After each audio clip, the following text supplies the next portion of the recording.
Welcome to the AAPI Voice, a program that promotes Asian American Pacific Islanders in participation and engagement. I'm Lisa Gray with my co-host, Grace Lee. Thank you, Lisa, for the introductions.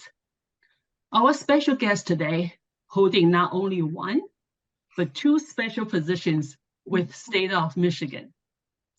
It is our honor to have Poppy Hernandez, the Chief Equity and Inclusion Officer and the Executive Directors of Global Michigan, join us today. Thank you, Poppy, for taking a time from your busy schedule to join us. Thank you so much for inviting me. I love this work. I'm just really grateful to be included. Can you share with your backgrounds with our audience? For example, where are you from? Did you grow up in Michigan? What made you dedicate your career to public services? Sure. I love this question because I think it really shows a very clear line between where I come from and where I am today. So I was actually born in Southern California, but I spent most of my adult life in Michigan. I came to Michigan as a baby, lived here until I was 18, and then to my mother's chagrin, went back to California for about 10 years. She was like, I brought you to Michigan because I want us to live in Michigan. But I'm really glad I went back to California because that's where I actually ended up going to college. I earned my undergraduate degree at Berkeley. And then I came back home to Michigan when it was time for me to start my family. My professional experience is that I have worked in largely in public health. I also have worked in the education system, public education system, and I've done a lot of work around workforce development. And so really all of my work prior to coming to the state of Michigan was focused on mitigating barriers for communities of color. Like that is if you look at my resume, you will see just a long list of things around how do we ensure that the disparities experienced by minority communities in our state are reduced. And that's, for me, the heart of equity and inclusion work. I think a lot of people talk about equity and inclusion work around like celebrating differences. And I am the person that steps into the room and says, yes, let's celebrate difference, but let's talk about how difference is creating different results for specific communities. And that's what I do in my work every day. So I actually am quite new to state government. I don't know how long I'm going to be able to say that for because I just started my 5th year, but I started my service in state government in the governor's office, which is a very unusual way to start state service. But that's where I started. And I was the regional director of community affairs for the west side of the state. I live on the west side of the state. I'm a proud West Sider. And so I worked in the governor's office doing community affairs, which is really, that department is really, for this particular governor, is largely focused on equity and inclusion. This governor has a high level of commitment to making sure that voices that have been historically marginalized are heard by her administration and integrated into her policy decisions. So I worked in the governor's office. I was asked to move into the Chief Equity and Inclusion Officer role because I had been putting a lot of time and energy into advising in areas that were very directly connected to equity and inclusion. Loved that work. And then I was offered the opportunity to work at the Office of Global Michigan, which I will be completely transparent, I was nervous about because the work in the Office of Global Michigan is really complex and nuanced. You know, it's about holding the narrative for families who have been in this state and in this country for many generations, but are still experiencing disparate outcomes, and holding the narrative for newcomers to the state and all of the things that go along with that. And I felt a little bit nervous about how I was going to do that from an executive director position. So, but the more I thought about it and talked with leadership in the executive office, the more I came to believe that the work is very interconnected And I felt so good about the team at the Office of Global Michigan and the ethnic commissioners themselves who are housed in the Office of Global Michigan that I knew I would be in good company. So I set my worries down and I jumped in to the opportunity. Wow, thank you so much. That's lots, yes. Yeah. Thank you so much for sharing your background, Bobby, with all our audience. There are so many questions we wanted to ask you, but let's start with your roles and responsibilities as you mentioned, as a Chief Equity Inclusion Officer and Executive Director of Global Michigan. How are the two roles complement each organization's objectives? Well, I think the roles are very interconnected, which is why the decision was made to have me continue operating in both capacities. The Chief Equity and Inclusion Officer role is really, it's a role, what's involved in that is my leadership of equity and inclusion officers from across all the state departments. And we're talking about professionals who are highly competent in the work of equity and inclusion. And so really it's just my job to sort of work collaboratively with them to create a framework that will create a more welcoming and inclusive Michigan. So that's the equity and inclusion work. And that a lot of that has to do with sort of like the internal workforce of state government. And then the secondary part of that is sort of looking externally at opportunities that will extend beyond our workforce to other workforces, municipalities, private sector employers, things like that. So that's that at Chief Equity and Inclusion Office space. The Office of Global Michigan, I mean, it's really about creating systems that are accessible to anyone in our state, regardless of where they were born and or their actual zip code, right? So the two roles are very intersectional. And I've spent the last year and a half since I've been in the Office of Global Michigan role, really creating a more clear line between the two, right? And more strongly connecting them because they weren't working, they were sort of operating in these parallel universes. And I came over and said, hey, this work is really aligned. Let's do it together. And that's what we've been working on for the last year and a half or so. Governor Whitmer administration has been focusing its policies and initiatives on equity and inclusion since she was elected as the governor. Can you share with our audiences your office's accomplishments in this area in the past 4 years? Yes, I think that, this past 4.5 years has been, I said it at when I joined this meeting, I spent the day drinking from a fire hose.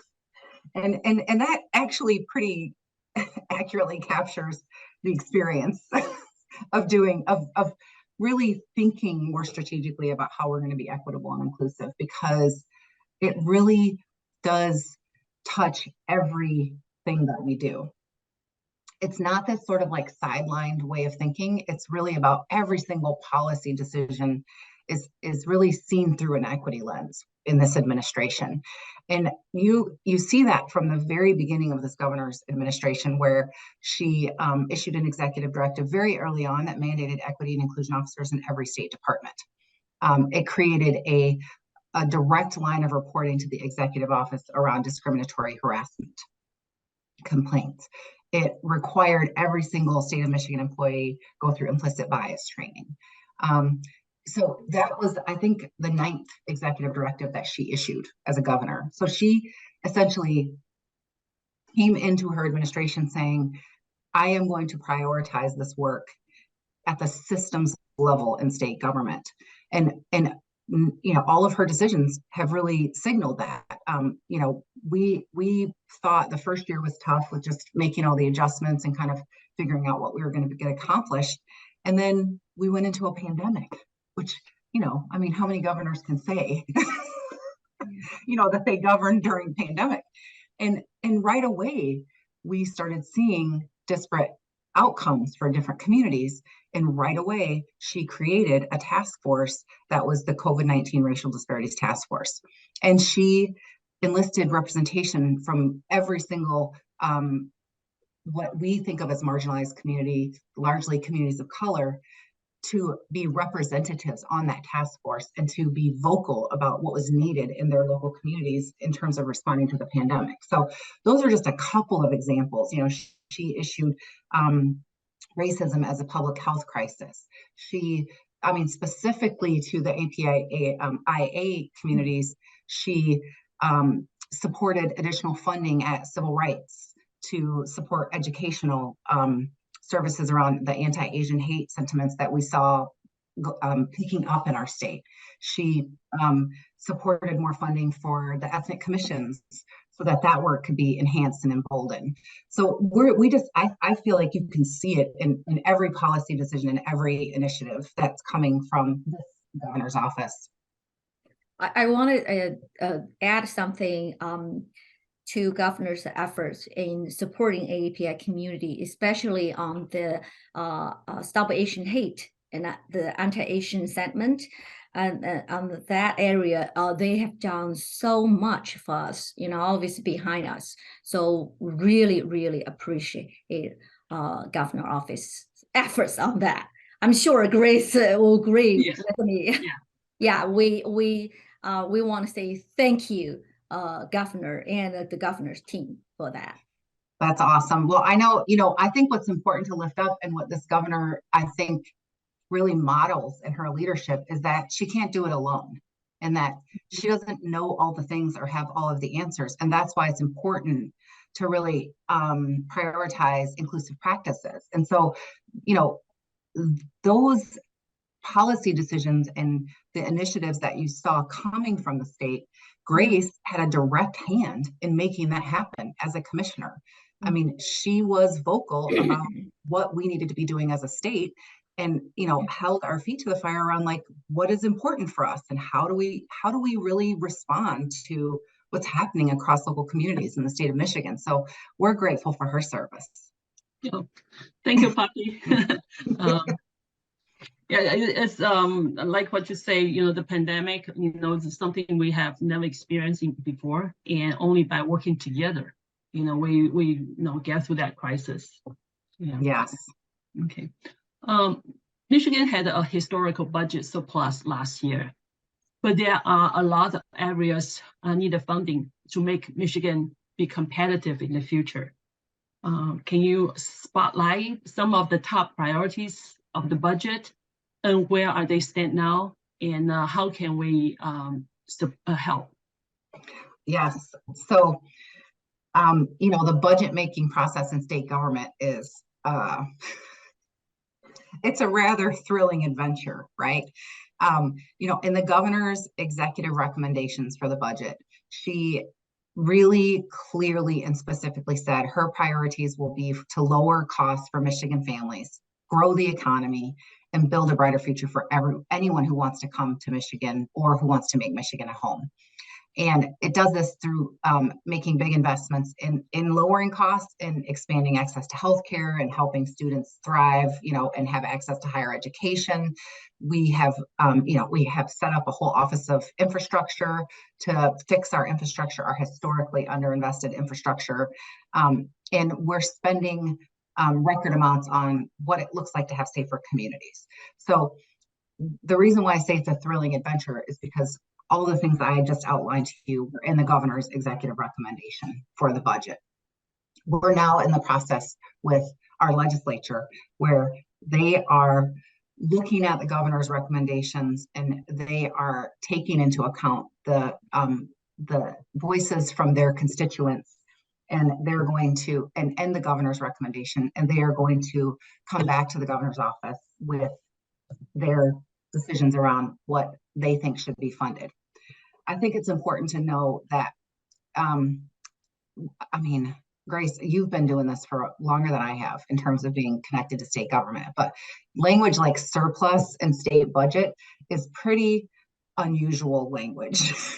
Yes. You know, we haven't in many years had the experience of saying we have extra money to be spending, right, and investing. So we have, I like to call this a gold-plated problem, right, which is that it's a good problem to have. But I do think that the governor and the legislature are both respectively thinking about making investments that are going to last into future generations. So how are we investing today in ways that will impact our children and grandchildren and great-grandchildren? And those are the investments like infrastructure, our roads, bridges, those kinds of things, but doing it in a really technologically advanced and sustainable way. Thinking about education. I don't know about the two of you, but I'm first generation. I'm the first in my family to go to college. And I not only did I go to college, but I actually went back as an old lady, got my master's, right? So I was the first in my family to go to college. I wasn't the last, right?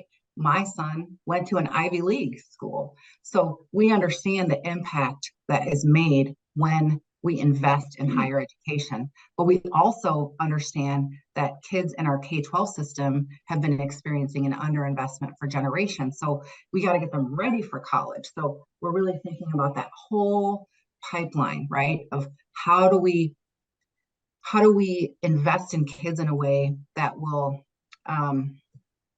make sure that when you and I need them to be making good decisions for us, they're going to have the skill set, and whether that be in higher education in college or in the trades. So I think you can see these kinds of priorities throughout her budget recommendations. We took advantage of the federal opportunities to create an office of high-speed internet, because we know that the future is going to happen in the broadband. It's going to happen on the internet. It's happening right now, but it's only going to be more expansive.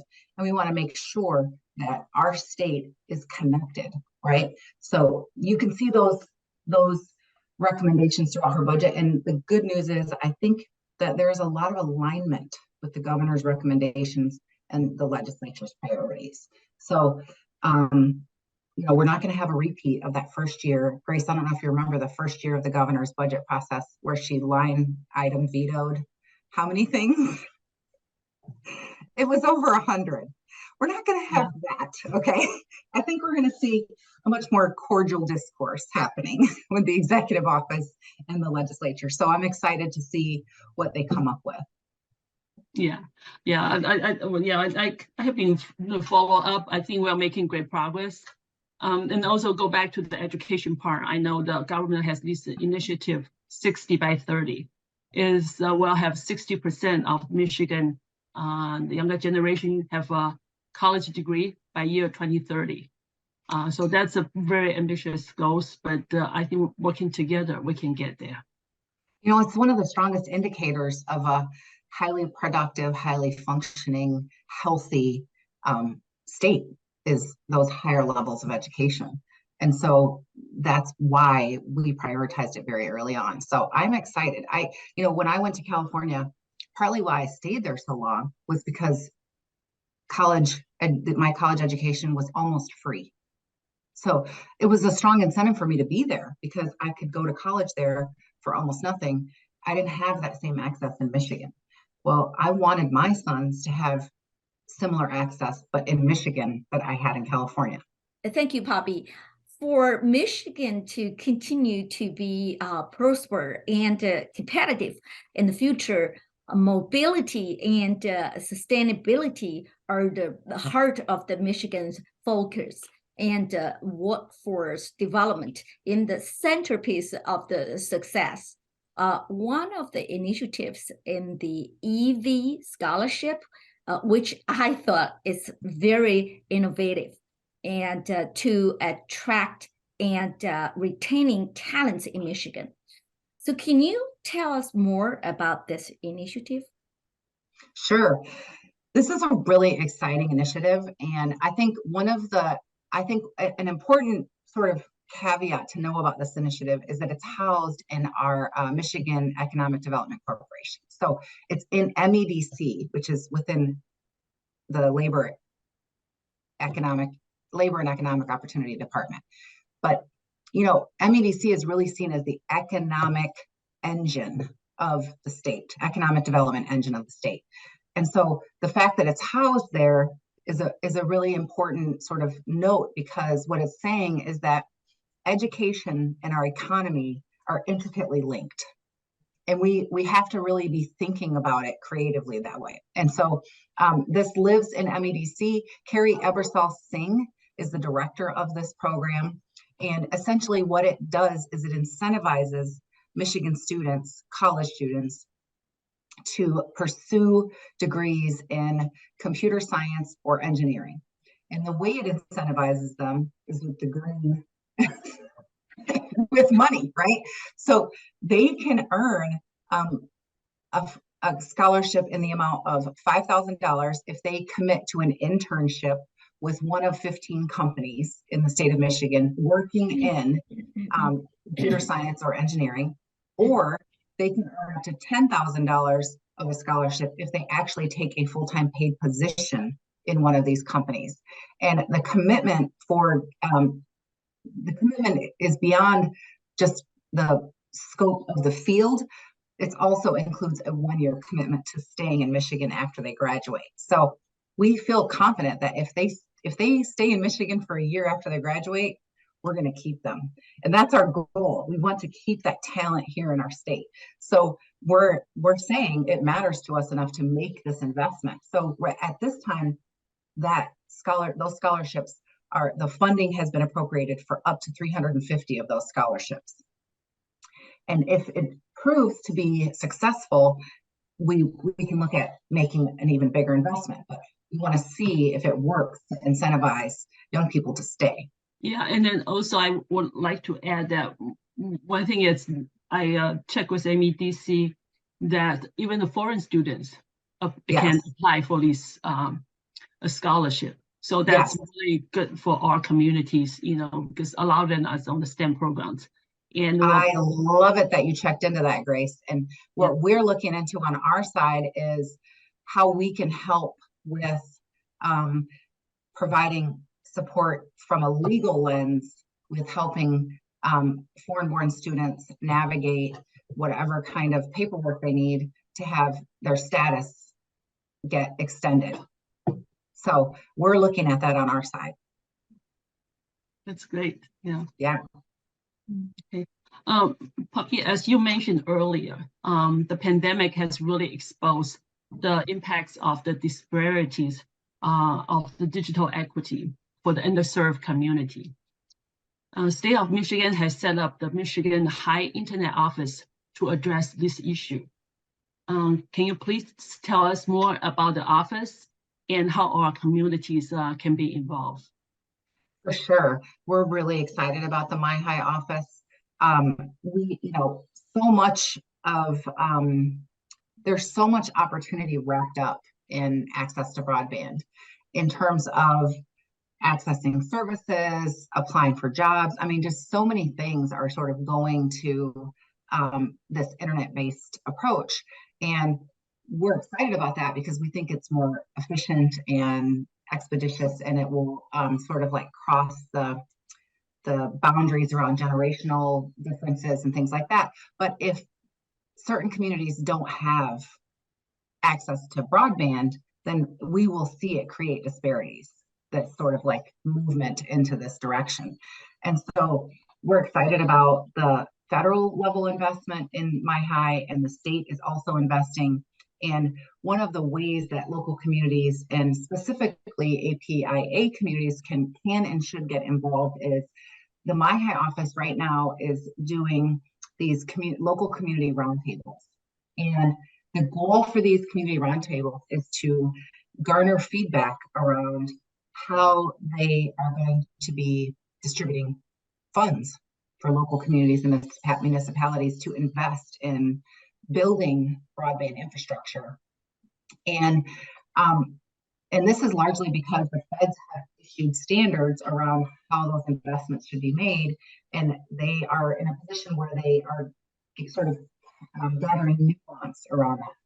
And so it would be really important for APIA communities to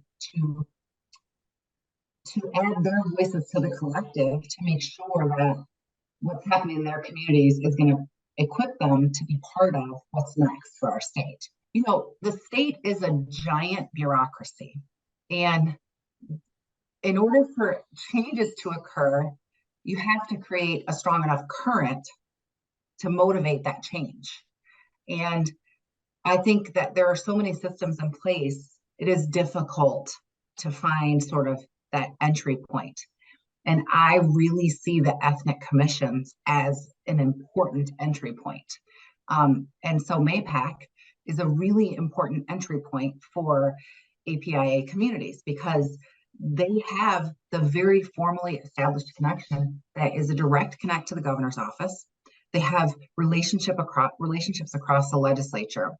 And so it's been an important priority of mine to really think about how can we amplify the voices of those commissioners and their local community partnerships, stakeholders, friends, family. Like, it's not just the commissioners, it's all of their people, right? And so that's been a really important thing. And I am committed to continuing to lift that up and finding creative ways to amplify that, because I know for sure that the governor wants to hear it. And I know the legislators want to hear it. And so it's just my job to help figure out how to make it happen. You know, I am here as a representative of the state, but I'm also a constituent. And I take both of those roles very seriously. And so, you know, I work within state government to advocate for and champion issues that I think are important. And I have a specific responsibility to like navigate the systems and kind of help make those more accessible. But as a constituent, I have a responsibility with my state legislators to make sure they know what's important to me and what I think my community needs. And so I would just put forward to listeners that, you know, don't wait for one of your commissioners to invite you to advocate. Don't wait for a legislator to invite you. Let your legislators know what's important to you in this budget. Every single thing they're doing as elected officials is available through public information. The Senate's budget proposal has been published, and so has the House's, and so has the governor's. Take a look at them. See what you see in there. Do you see yourself in those budgets? Do you see your community being prioritized in those budgets? And if you don't, ask questions, because your elected officials need to know what matters to you. I mean, I'm not an elected official. I'm a staff person. I want to know. So I would say, I would just sort of encourage folks to like get in the process. It's super important. And when you're involved, the policy that our leadership produces is better. That's exactly the program is about, Right. to get the community engaged and participate. Thank you so much, Poppy, for taking the time to be with us today. Thanks to our viewers. Please subscribe to Dragon Eagle TV. See you in the next episode of AAPI Voice. Thank you.